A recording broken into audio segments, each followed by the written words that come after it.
I wish to dedicate this video to Howard Dembowski of the Justice Project South Africa. I wanted to work with Howard on this video project, but he died shortly after I got in contact with him. In this video, I will be covering the law most relevant to visitors. Now, I must state that I'm not a lawyer, and everything presented here is just for information and not legal advice. Every legal situation is unique and should be handled by a lawyer. I take no responsibility for the information presented. You use this information at your own risk. There are some important legal concepts that I would like to cover. The rule of law requires that a government is itself accountable to the law and can only exercise powers legally conferred upon it. As the Constitutional Court said, state functionaries, no matter how well-intentioned, may only do what the law empowers them to do. Illegal means something that is prohibited in law and there is a penalty attached for breaking that law. Unlawful refers to conduct that is legally unjust. In the spirit of this, I will try to reference the source of law I'm referring to so you can reference it for yourself. In South Africa, there are two types of police forces. The first is the South African Police Service, which is the National Police Force. The other is the Metro Police, such as the JMPD, which are formed in terms of the South African Police Service Act. Metro Police basically have the same powers as the SAPS. The one significant thing is the Metro Police must hand over arrested individuals to the SAPS. And if you need to report a crime, you would report it to the SAPS.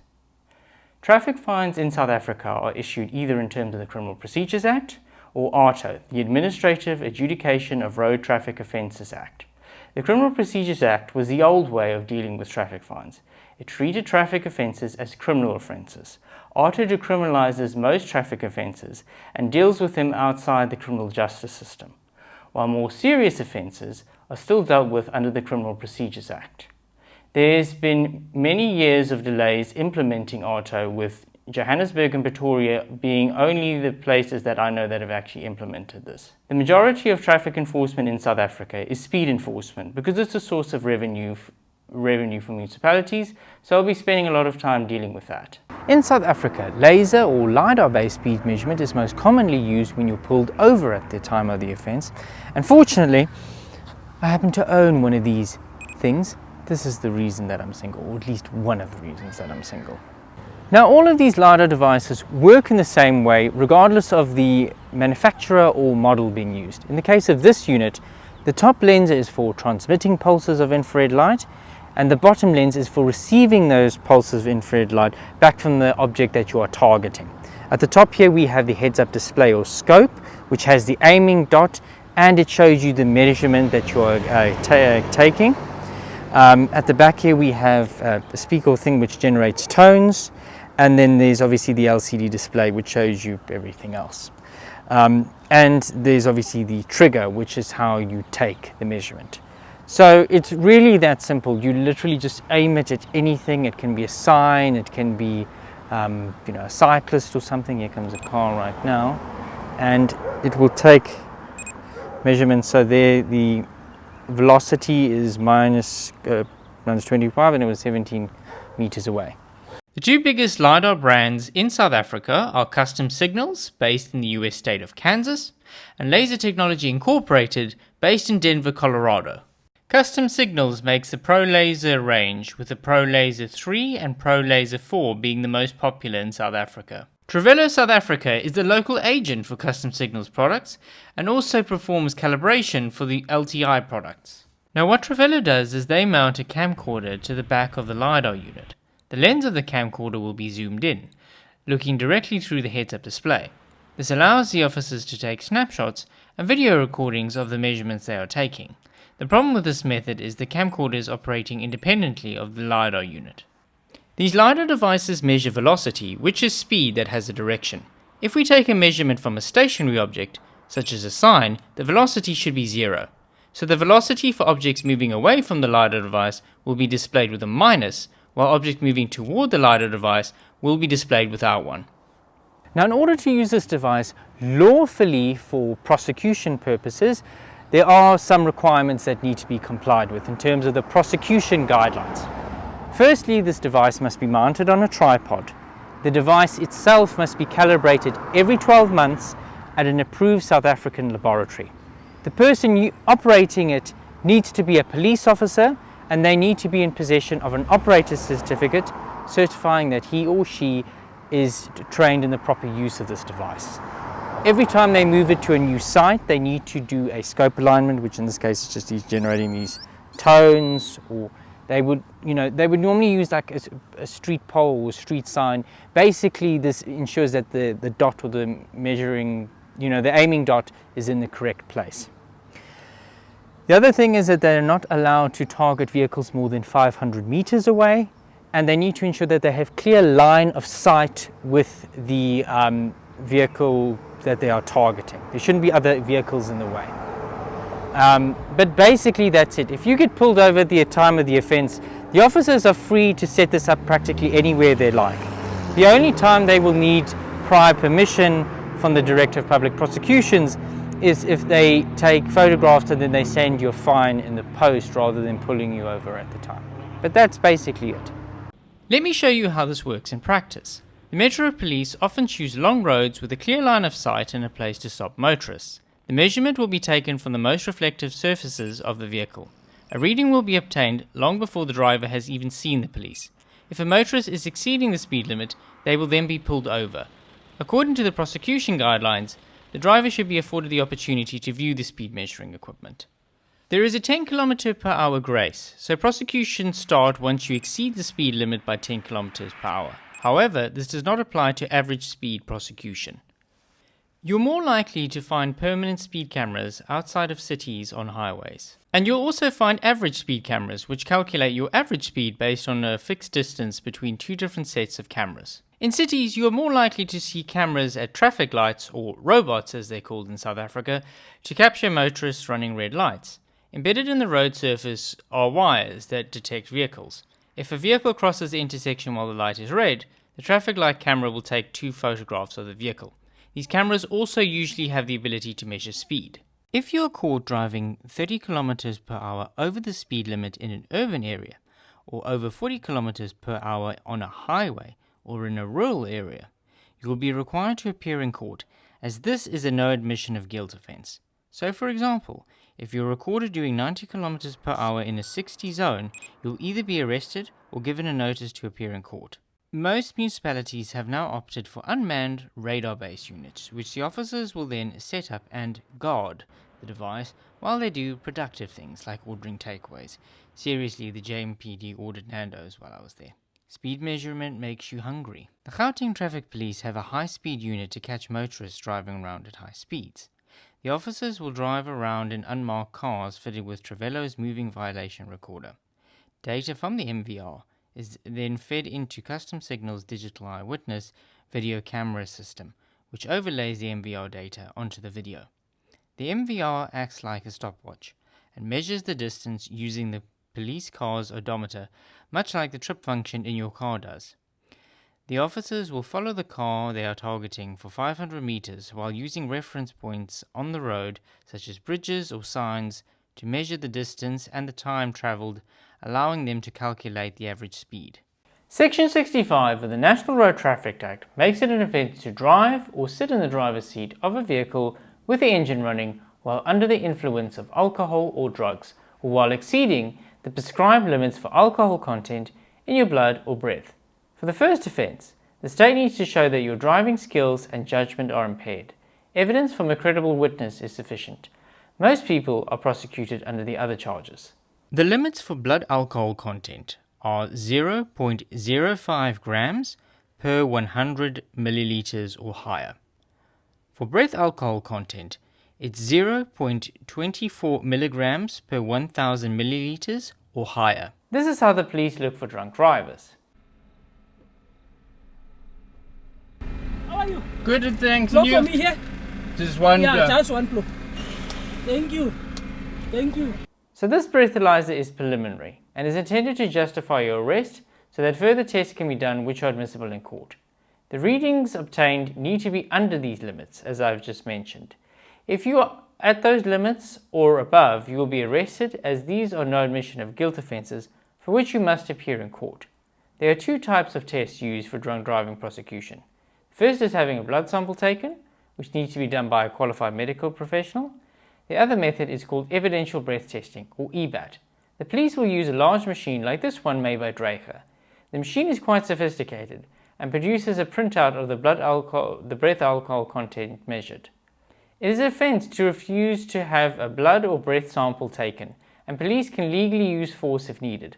Police officers are prohibited from personally taking the blood sample, but they can request a medical professional to do so and may assist the medical professional in taking the sample from a person who is uncooperative. The best thing I can say is to only drive if you're sober. If you plan on drinking, someone else must take you home. Ideally wait 20 minutes after you eat or drink something, because portable breathalyzers may detect mouth alcohol. Bribery is a big problem in South Africa. Under the Prevention and Combating of Corrupt Activities Act, anyone who agrees or offers to accept any gratification from another person to influence their behavior in an unlawful way is guilty of the offence of corruption. You should never agree nor offer to pay a bribe. Crimen Injuria can be defined as the unlawful and intentional violation of the dignity or privacy of another person. The offence does not prohibit a specific act, rather any act resulting in a serious violation of a person's dignity or privacy. This could be insulting someone based on some personal characteristic, such as their gender, race, or sexual orientation. It could also be a serious infringement of privacy, such as a peeping Tom secretly watching someone undressed in their home. Courts would take into account the prevailing norms and standards of society and the values enshrined in the Constitution. However, we are expected to endure some degree of discomfort in our everyday life. What about the right to silence?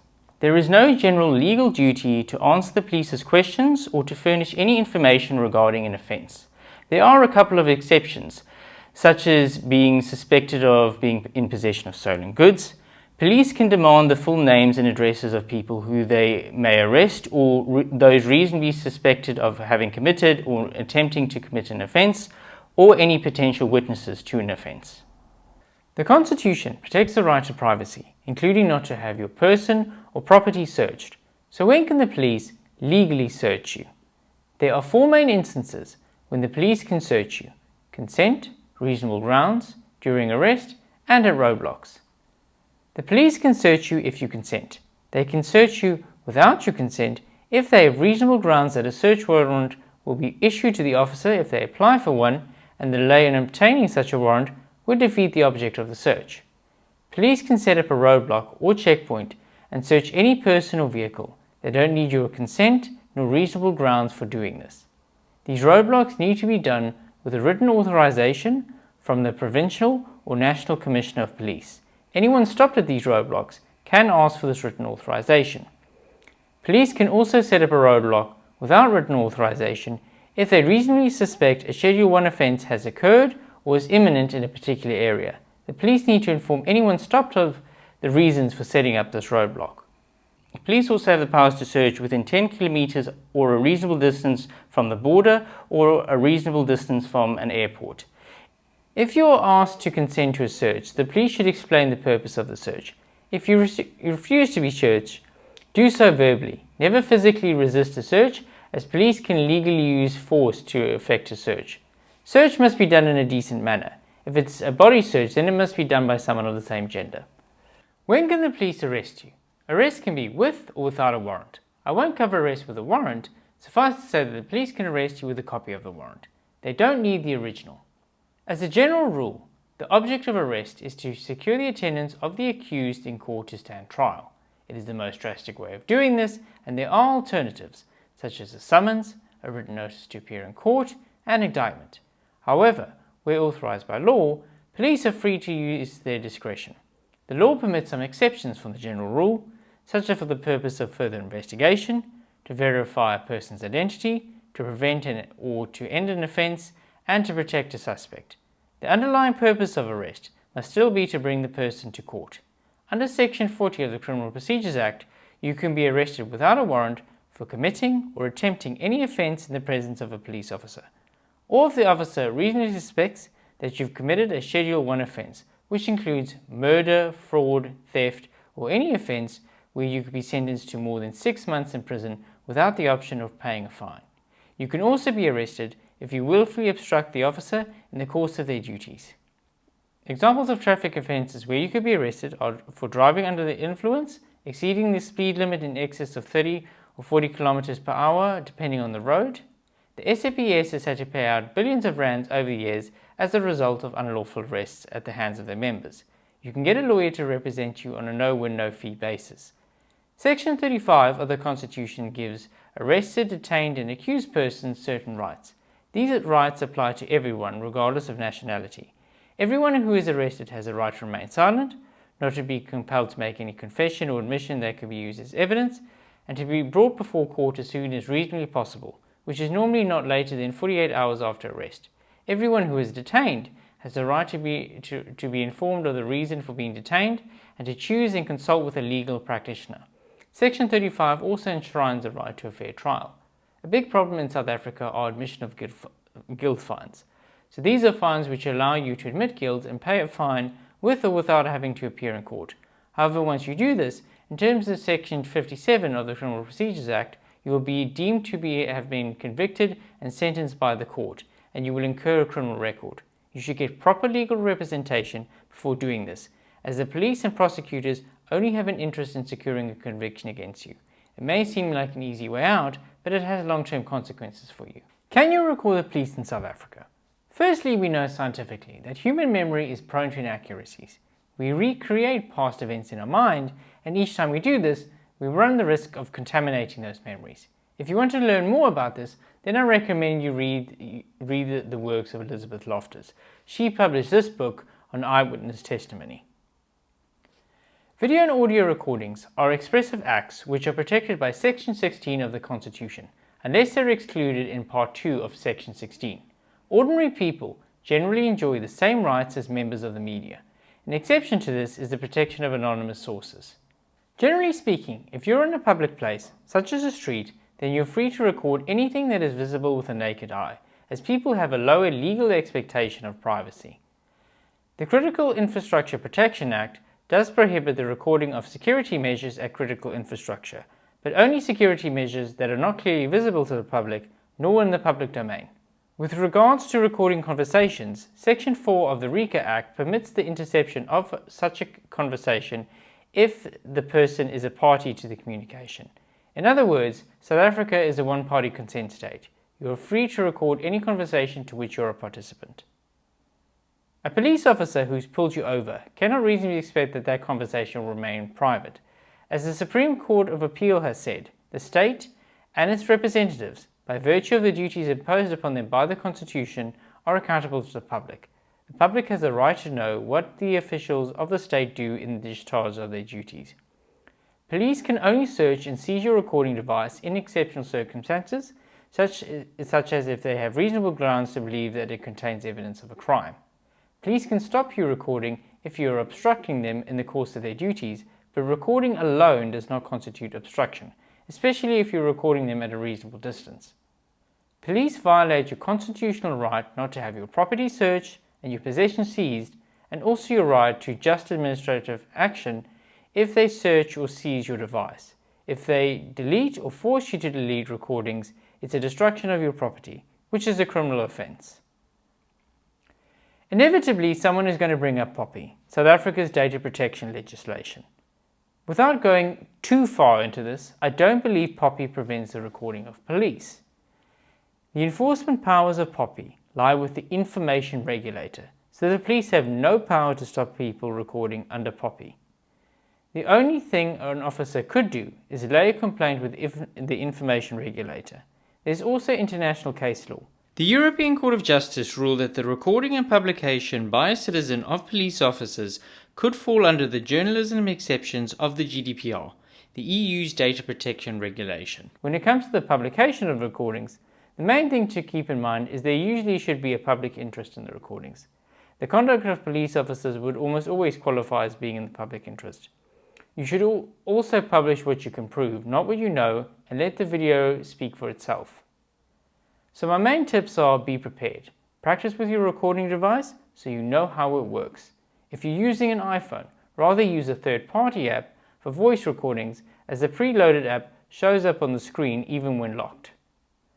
Get a dash cam that can record the date and time and also the GPS coordinates on the video. You should also try to record with multiple devices and start recording at the beginning of the police encounter. You could use an old phone for this.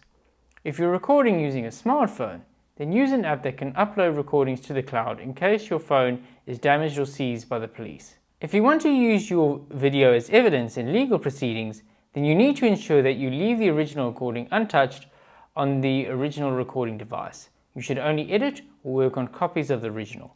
It's a good idea to keep a written record anytime you do something with recordings or device to demonstrate a chain of custody. The court may want the person who recorded the video to testify to its authenticity, although for urgent court interdicts, this is usually not needed. If you want more on this, then I highly recommend the resources from Witness, an organization that helps people use video to protect and defend human rights. While recording the police is perfectly legal, it does carry the risk that the police could retaliate or punish you for recording them, for example, by arresting you or damaging your recording equipment. You should exercise caution when recording the police. Let's put this all together. The single best thing that I can recommend to anyone is to obey the law, especially the speed limit. If you do that, you drastically reduce your chances of having an encounter with the police. Ensure that you carry a driver's license with you at all times. You are legally obliged to pull over when signaled by an officer. Remain calm and as polite as possible. The proper place to argue your case is in a courtroom, not on the side of the road. Your goal in this situation is to gather evidence that can be useful to you at a later stage. Keep a notepad and pen in your car so that you can take notes. A police officer can legally demand to see your driver's license, but this goes both ways. The Criminal Procedures Act requires an officer to produce their certificate of appointment on demand. The appointment certificate is basically their police ID. Hello? Morning, are you? Good and you? Sure, can I see your appointment certificate? Sorry? Your appointment certificate, can I see it please? Can I see your appointment certificate? Yes, you can.